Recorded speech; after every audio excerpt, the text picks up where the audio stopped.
Welcome Jeremy Clark with HornFrogBlitz.com out of Fort Worth, Texas, covering TCU. He's on the way to cover a bowl presser there because TCU decided to actually go to the bowl game that they were selected. And like others across college football, they'll play Southern Cal on Wednesday, December the 31st in San Antonio. Jeremy, good morning, my friend. How are you? Morning, fellas. Sorry for the phone call this way, but hopefully technology pulls us through. No, it's okay. We got a picture of you and I believe your son up on the screen. You look better this way anyways. You're good. That picture is about my son's 18 years old now. So that's he always teases me about it. I said, man, that's my favorite picture of me and you. So it's going to stay up there for a while. Good for you, man. That is awesome. Well, thank you so much for making time to join us this morning. We really appreciate it. Frog Blitz is part of the 247 Sports Network, obviously, as the Big Spur is. Obviously, there's big news our way and your way involving the same gentleman. Kendal Briles will be named the offensive coordinator at the University of South Carolina, and wanted to get some reaction from you on this, and obviously talk about his tenure in Fort Worth with the football program. So what was your reaction a few days ago when his name appeared as the top target for Shane Beamer? Well, I had a couple different thoughts. I mean, for starters, Kendall's a really good offensive coordinator. I've got to know him over the last 3 years. He's been at TCU. And I knew that there was going to be some teams reaching out to him. And whether or not you want to believe that TCU was going to look elsewhere or he was going to look elsewhere, it's just it's kind of you look at it and think, okay, well, who's TCU going to find to replace him if he does ultimately end up at South Carolina? I think it's a great hire for you guys. I think it's a great hire for Coach Beamer and Jeremiah Donati. He's going to bring a lot to the table. He's got a lot of different things that he can do. He adapts really well. He adapts to what players he has, and I'm excited to see what he can do.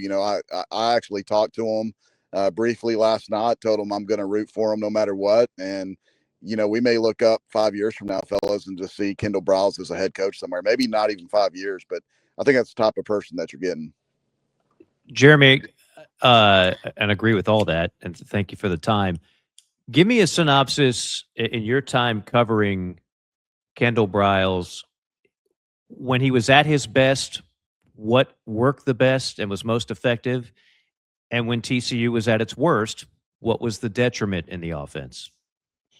Well, I think the one thing you can look at with his offenses is his ability to adapt. One thing I really liked about him during his tenure was actually last year, 2024, TCU sitting at 3-3. They're going into the bye week. They can't get any run game going now.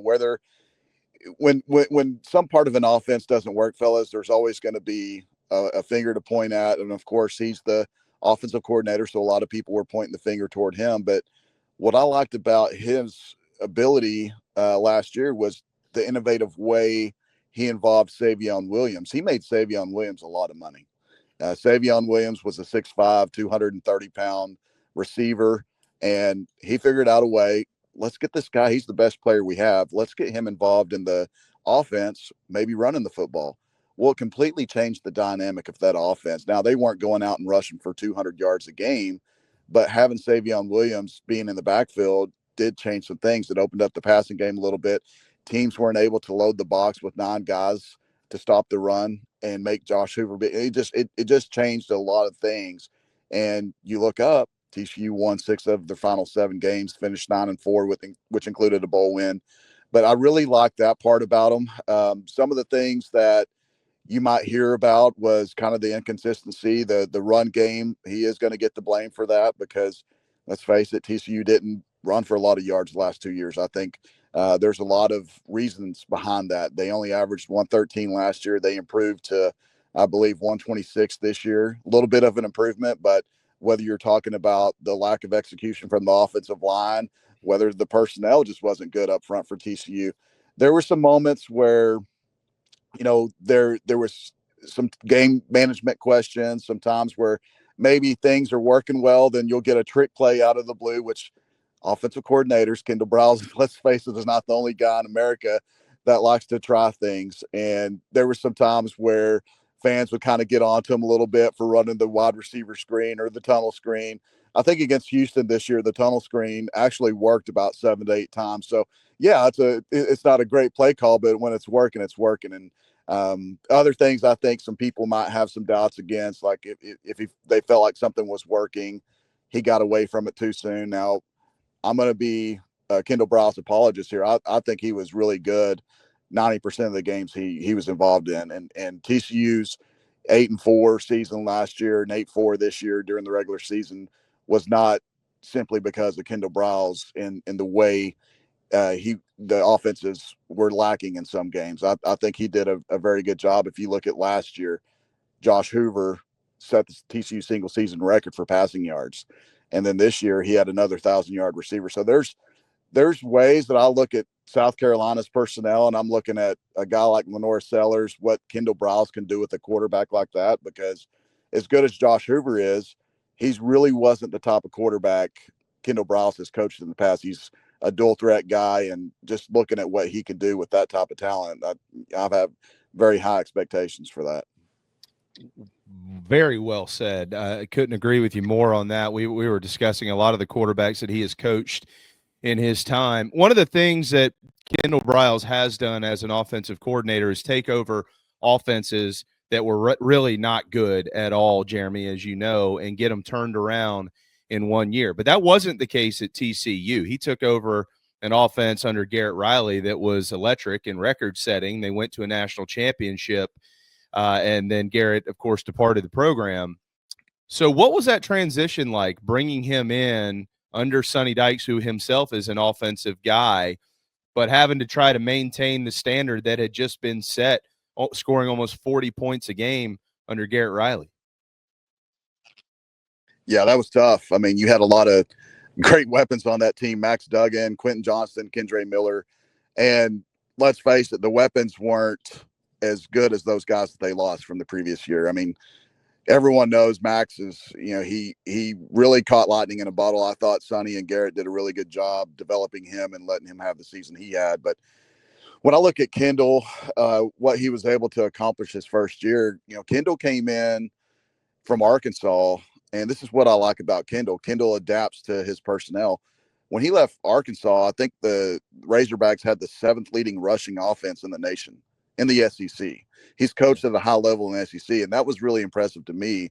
But when he came down to TCU, they didn't have Kendre Miller. They didn't have Amari DiMercardo anymore.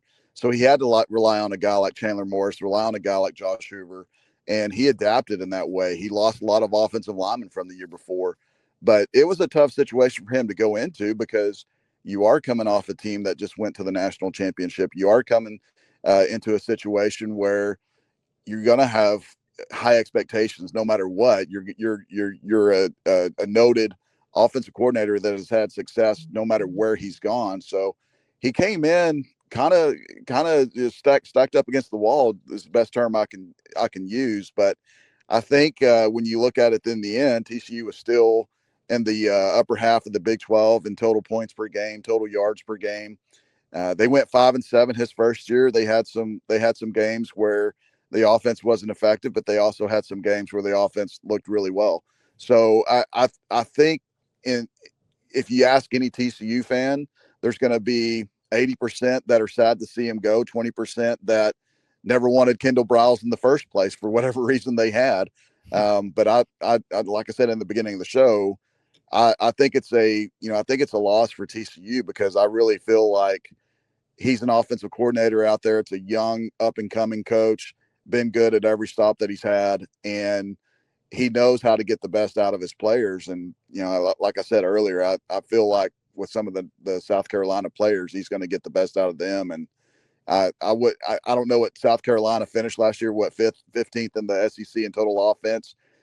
I would put my mortgage on it that they're not going to finish 15th again in total offense in the SEC next year.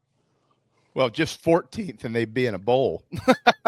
It was that bad, if you think about it. I want to. I've been, we've been trying to follow along as much as we can here from the Palmetto State with everything surrounding Kendall. There was some conversation, Jeremy, about an extension that was granted or wasn't granted to him earlier in the season that could be potentially affecting a buyout for him? Can you comment on that? Do you have any more on it?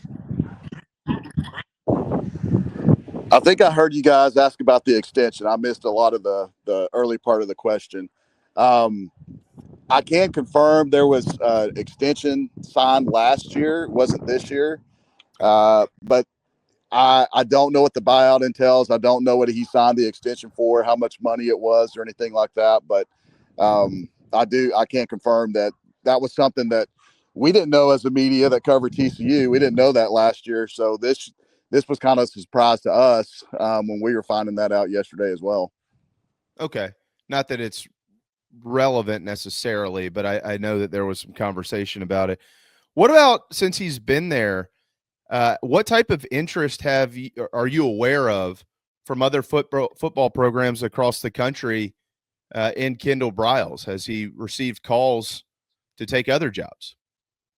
Yeah, I mean, just talking with him, talking with people that are close to him. He's received some calls. I mean, I even had a call the other day that said that he was on Memphis's list for their head coaching position. North Texas was another team. North Texas was a team that I was really keeping a close eye on because, he's right down the road.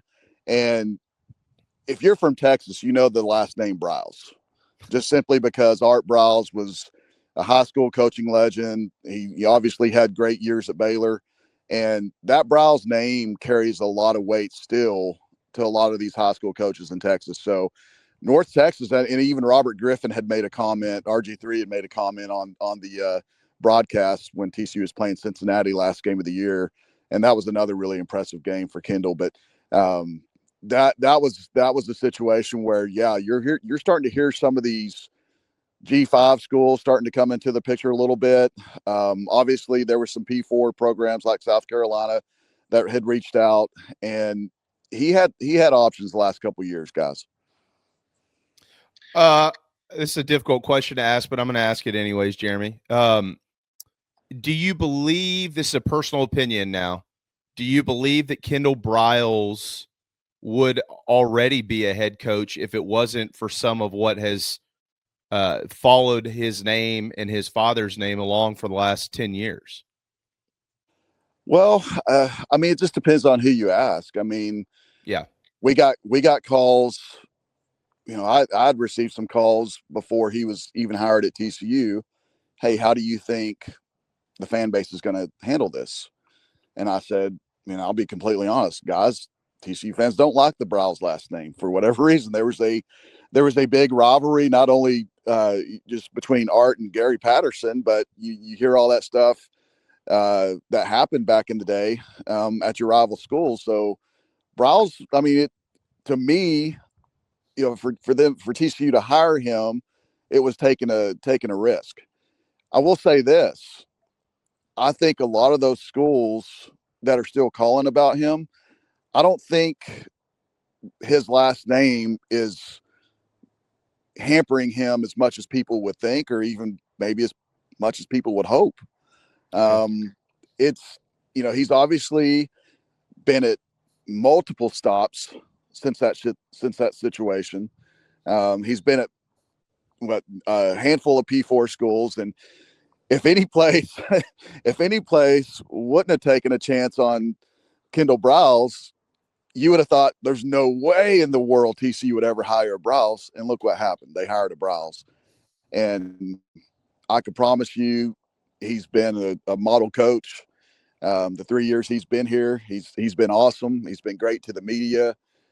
People like him. And, it's a situation where he's going to have a good opportunity at South Carolina. And obviously he made a good enough impression when Jeremiah Donati hired him at TCU, because Jeremiah Donati, I would have to think, had a big influence on bringing Kendall to South Carolina. He knows the history, he knows the background, he knows who Kendall is as a person. So I think it's not going to be a situation moving forward. Like I said earlier, it would not surprise me in the least if you see Kendal Briles' name as a head coach within the next 5 years. That would be good news for South Carolina. That would mean he was pretty successful in Columbia. Jeremy Clark with HornFrogBlitz.com. We'll get you out of here in the next minute or two, if that's okay with you, bud. You mentioned Donati, and I did want to ask you about that. Jeremiah is just wrapping up his first year in Columbia as the AD of the Gamecocks. What did he build in Fort Worth, and what did he leave behind? How have things been going since his departure for South Carolina? Well, I'll keep it short and sweet. He hired a coach that took him to the national championship in football the first year.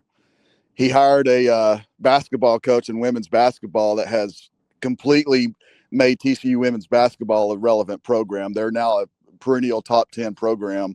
He was behind the whole hiring of Mark Campbell. He was really big in the whole revenue share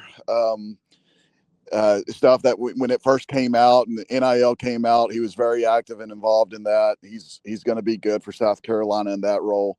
Obviously, if you ask a few TCU fans, there's still some sour grapes. There's still some hurt behind it that he left. I mean, I'll tell you this is a funny story. The day that he was announced for South Carolina, I literally saw him at the, I was coming in for the signing day presser, and I literally saw him in the parking lot, and he was asking about the class. Hey, what do you like about the class? Who's the big recruits? And he's just kind of walking around the parking lot, just kind of looking at things. And then sure enough, a couple hours later, it's announced that he's heading to South Carolina. So I'm looking back at that moment and thinking, man, what a jerk for not telling me he was leaving. and number two, just the way he was walking around, it was kind of like he was taking everything in one last time. I had a great relationship with Jeremiah. He was always great to me. And like I said earlier, it just depends. A lot of this is just depends who you ask. If you ask Jeremy Clark, I'm speaking third person here. I think Kendal Briles is a great hire for South Carolina. I think Jeremiah Donati is going to do a great job for them. Well, you do a pretty good job yourself, man. I know you got to get to work. You're about to walk into a press conference for the bowl game, Southern Cal and TCU, New Year's Eve in the Alamo Dome at the Alamo Bowl. We can't thank you enough for your time. Mike, did you have anything else? Did I miss anything? No, he covered everything. I think okay. I think Jeremy, you earned a lot of fans here with some of those comments. I think everything they wanted to hear was in that for sure. You're either going to gain fans or you're going to gain haters. So hopefully gain a little bit more fans today. That's right. Well, that's right. For those in Fort Worth who are big Kendal Briles fans and big Jeremiah Donati fans, I doubt the Gamecock faithful will be getting Christmas cards from them because within the last 12 months or so, the AD and the OC are making their way to Columbia. But look, man, thank you so much for making time. We really, really, really do appreciate it. And I was reading so much of your work in the last about 12 hours or so. You do a wonderful job. And so if you ever get tired of being over there and you want to come work for the Big Spur, let me know. I'll make a call for you. Okay. We appreciate it, guys. Thanks for having me on, and enjoy the holidays. Merry Christmas to you guys, and enjoy Kendal Briles and Jeremiah Donati. Thank you very much. Merry Thank Christmas, you, Jeremy. Jeremy.